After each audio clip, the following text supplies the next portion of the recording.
माइंडस्टेक्स foundation ट्रस्टद्वारे निर्मित. नमस्कार. आपल्या घरातले दिवे, फॅन्स, सगळं काही इतकं सुरळीत कसं चालतं, कधी विचार केलाय का? या सगळ्यामागे एक छोटंसं पण महत्वाचं रहस्य आहे. आणि ते म्हणजे पक्के सुरक्षित वायर जॉईंट्स. आज आपण याच रहस्याचा उलगडा करणार आहोत. चला मग एका महत्वाच्या प्रश्नावर विचार करूया. एक चांगलं, पक्कं कनेक्शन आणि एक धोकादायक कनेक्शन, यात नेमका फरक काय असतो?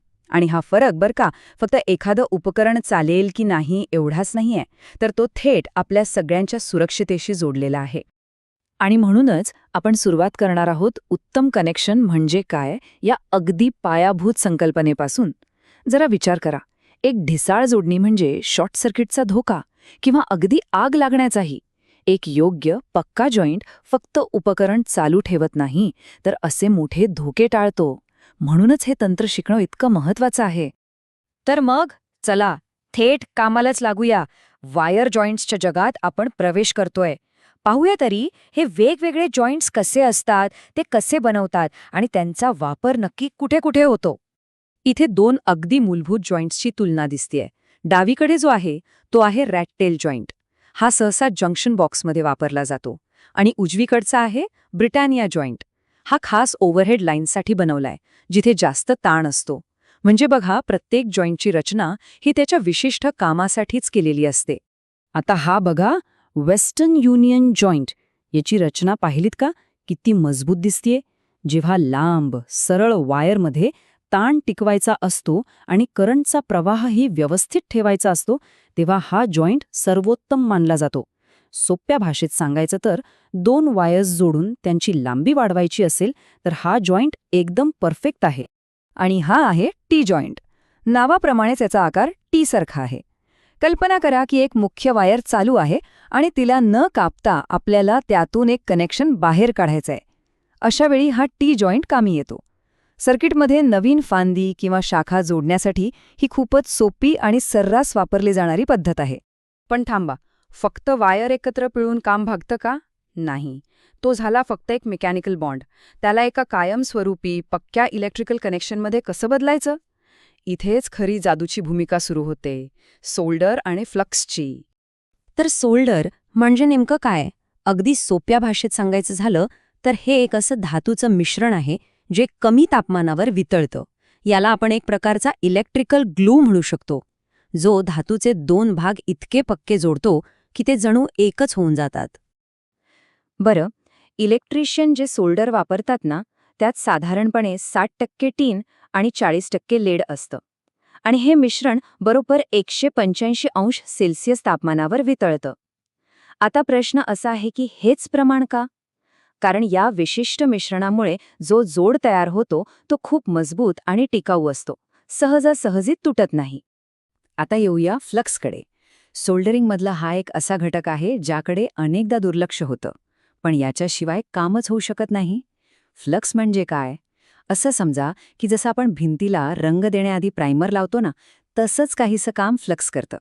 ते पृष्ठभाग एकदम स्वच्छ करतं, जेणेकरून सोल्डर त्यावर घट्ट चिकटेल आणि एक परफेक्ट बॉन्ड तयार होईल. फ्लक्सची मुख्यत्वे 3 कामं आहेत. एक, ते धातूचा पृष्ठभाग स्वच्छ करतं, त्यावरची घाण काढून टाकतं. 2, जेव्हा आपण धातू गरम करतो तेव्हा हवेमुळे त्यावर एक थर जमा होतो, ज्याला ऑक्सिडेशन म्हणतात. फ्लक्स ते होऊ देत नाही. आणि 3, सगळ्यात महत्त्वाचं, ते वितळलेल्या सोल्डरला व्यवस्थित पसरायला मदत करतं. म्हणूनच फ्लक्सशिवाय सोल्डरिंग म्हणजे अर्धवट काम. चला तर मग, थिअरी बरीच झाली. आता या सगळ्या साहित्याचा प्रत्यक्ष वापर कसा करायचा ते पाहूया.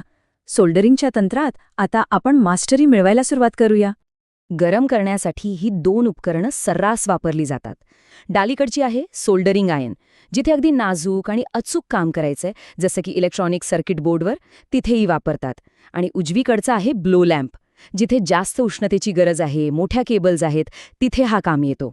म्हणजे कामाचं स्वरूप पाहून योग्य हत्यार निवडणं महत्त्वाचं आहे. कोणतंही सोल्डरिंगचं काम सुरू करण्याआधी एक सगळ्यात महत्त्वाची पायरी आहे, ती म्हणजे टिनिंग. हे लक्षातच ठेवा. यात काय करतात?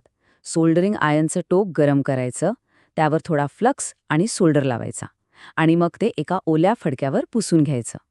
असं केल्यावर त्यावर एक चमकदार प्रवाहकीय थर तयार होतो. यामुळे उष्णता व्यवस्थित पसरते आणि सोल्डरिंग एकदम सोपं होऊन जातं. बरं, आत्तापर्यंत आपण जे काही बोललो ते सगळं होतं तांब्याच्या वायरबद्दल. पण समजा वायर ॲल्युमिनियमची असेल तर? आता इथे गोष्ट थोडी बदलते.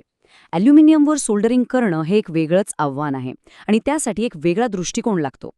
फरक काय आहे ते समजून घेऊया.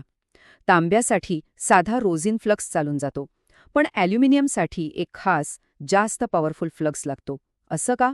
कारण ॲल्युमिनियम हवेच्या संपर्कात आल्या त्यावर एका क्षणात एक ऑक्साईडचा अदृश्य थर तयार होतो.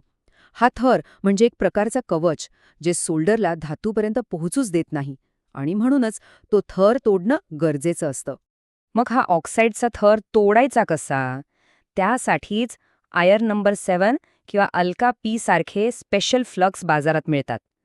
हे फ्लक्स त्या कठीण थरावर रासायनिक प्रक्रिया करतात, त्याला तोडतात आणि सोल्डरिंगसाठी थेट धातूपर्यंतचा रस्ता मोकळा करून देतात.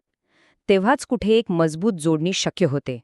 तर एका मजबूत पक्क्या कनेक्शनमागे काय विज्ञान आहे, हे आता आपल्या सगळ्यांना कळलंय. आणि हे ज्ञान फक्त इलेक्ट्रिशियनपुरतं मर्यादित नाहीये. आपल्या प्रत्येकातल्या जिज्ञासू व्यक्तीसाठी हे खूप महत्वाचं आहे. तर आता विचार करा, या नवीन माहितीचा, या ज्ञानाचा वापर करून कोणती नवीन गोष्ट तयार कराल किंवा कोणती जुनी तुटलेली वस्तू पुन्हा जिवंत कराल? हा प्रश्न नक्कीच विचार करण्यासारखा आहे, नाही का?